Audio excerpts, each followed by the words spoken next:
इतना सब कुछ होने के बावजूद मुस्लिम दुनिया की तरफ से हमें कोई स्ट्रॉन्ग रद्देमल सामने नहीं आता है, तो क्या वजह आपके ख्याल में, क्यों ये मुस्लिम दुनिया खामोश है इस वक्त?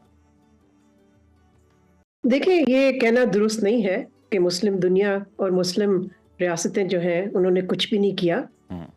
ये दुरुस्त बात नहीं है। ये और बात है कि उनसे उम्मीदें ज़्यादा रखी हैं लोगों ने। सही। मुसलमान पब्लिक जो है वो चाहते हैं कि मुसलमान हुकूमतें जो हैं वो इससे भी टफ कोई एक्शन लें।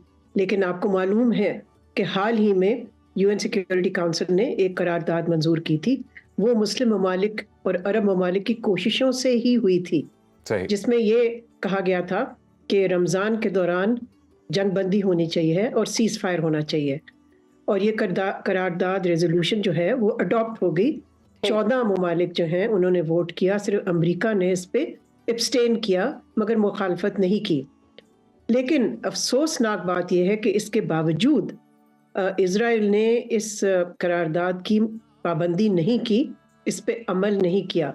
जैसे कि आपने भी कहा, उनकी बर्बरियत जारी है। जी। उन्होंने अभी हाल ही में, यानी कि कल मेरा ख्याल है या शायद आज, उन्होंने एड वर्कर्स जो थे वहाँ, जो कि इमदाद के लिए वहाँ मौजूद थे सेंट्रल गाजा में, उस पे बमबारी की, जिससे कि दुनिया भर से कॉन्डमनेशन हो रही है। इसलिए कि काफ़ी सारे जो एड वर्कर्स थे वो फॉरेन नेशनल थे, यानी कि वो फ़लस्तीनी नहीं थे। तो अब इस हवाले से भी मैं समझती हूँ कि इस वक्त इज़राइल बहुत प्रेशर के नीचे तो है, लेकिन वो लगता यह है कि या तो वो अमेरिका की बात मान नहीं रहा है या अमेरिका उस पर उतना दबाव नहीं डाल रहा जो कि उसको डालना चाहिए। बल्कि अभी एक अनाउंसमेंट हुई है कि अमेरिका जो है वो इज़राइल को और फौजी इमदाद देने के लिए प्लान कर रहा है।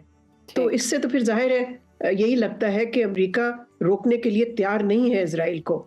तो मैं समझती हूँ कि एक ही मुल्क है जिसकी इज़राइल सुनता है, वो मुसलमान मुल्क नहीं है, वो अमेरिका है। बिल्कुल ऐसे। तो ये तो अमेरिका की इस वक्त जिम्मेदारी है कि वो प्रेशर डाले। अभी इजरायली पार्लियामेंट ने कतरी नशरियाती इदारे अल जजीरा टीवी को इसराइल में बंद करने का कानून भी मंजूर करा लिया है। अभी क्या मीडिया से भी, आजाद मीडिया से भी खौफ खाने लग गई है इजराइल? इजराइल को तो बहुत अरसे से खौफ है आजाद मीडिया से। ये कोई पहली दफा तो नहीं है जी। वो तो इजाजत ही नहीं दे रहे वेस्टर्न मीडिया के बहुत सारे लोगों को वहां जाने के लिए भी। तो देखें, वो तो हर फ्रंट पे आपने देखा है कि इजराइल क्या कर रहा है। अल जजीरा को बंद करने की कोशिश कर रहा है, उसके अलावा एड वर्कर्स पे बमबारी की है, इमदाद नहीं अंदर जाने दे रहे। और जो उन्होंने अल शिफा अस्पताल का हशर किया है, उसकी तस्वीरें अगर आप देखें तो बिल्कुल रोंगटे खड़े हो जाते हैं। और बिल्कुल ही, यानी कि इतनी खौफनाक किस्म की उन्होंने वहाँ बर्बरियत की है कि अब ये उम्मीद हम रखते हैं कि कोई ना कोई इदारा हो जो कि अकाउंटेबिलिटी करे इजराइल का। इसलिए कि जो इजराइल ने किया है, मैं समझती हूँ कि मॉडर्न हिस्ट्री में हमें इसका कोई प्रेसिडेंट नहीं मिलता। तो मलिया साहिबा, आपको लग रहा है कि इस वक्त पूरी दुनिया में कोई ऐसी अदालत या कोई ऐसा मुल्क मौजूद है जो दरियाफ्त कर सकता है इसराइल से उसके तमाम जो जराइम है उससे मुतल्लिक? देखें, लगता तो है कि नहीं है, इसलिए कि ना इजराइल सिक्योरिटी काउंसिल की सुन रहा है, ना उन्होंने इंटरनेशनल कोर्ट ऑफ जस्टिस की सुनी है। आईसीजे की भी उसने खिलाफ वर्जी की है, करारदाद की भी खिलाफ वर्जी कर रहे हैं।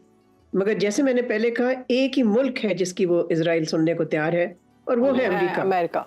अमेरिका का ये इंतखाबात का साल है, और लगता ये है कि सदर बाइडन जो है वो बिल्कुल ही उस तरह का दबाव डालने को तैयार नहीं है। मलिहा साहबा, आने वाले दिनों में सूरत हाल जो है वो आप बदतर होती हुई देख रही हैं या बेहतरी की जानिब बढ़ेगी? नहीं, बेहतरी तो बिल्कुल ही नहीं नजर आ रही। और मेरा ख्याल है उसकी सबसे बड़ी वजह जो है वो अमेरिका की पॉलिसी है, जो कि एक यकतरफा, वन साइडेड, बिल्कुल ही ब्लाइंड सपोर्ट है इजराइल के लिए। और मलिया साहिबा, जाते जाते अगर आप पाकिस्तान का जो अब तक का किरदार रहा है सारी सूरत हाल में, उससे मुतमईन हैं? Are we doing enough? इस बारे में भी कुछ कहिए। जी, आई थिंक पाकिस्तान जो कर सकता था उसने किया। उसने रोल प्ले किया ओआईसी में, यूएन जनरल असेंबली में, वहाँ पर भी फ़लस्तीनी इशू की हिमायत में पाकिस्तान ने बहुत ही स्ट्रॉन्ग पोजीशन इख्तियार की। यहाँ पर भी मैं समझती हूँ कि पाकिस्तान की हुकूमत जी इमदाद भी पाकिस्तान ने भेजी है फ़लस्तीनियों के लिए, गाज़ा के जो लोग हैं उनके लिए। तो मैं समझती हूँ कि मुख्तलिफ फ्रंट्स पे जो पाकिस्तान कर सकता था, पाकिस्तान ने किया।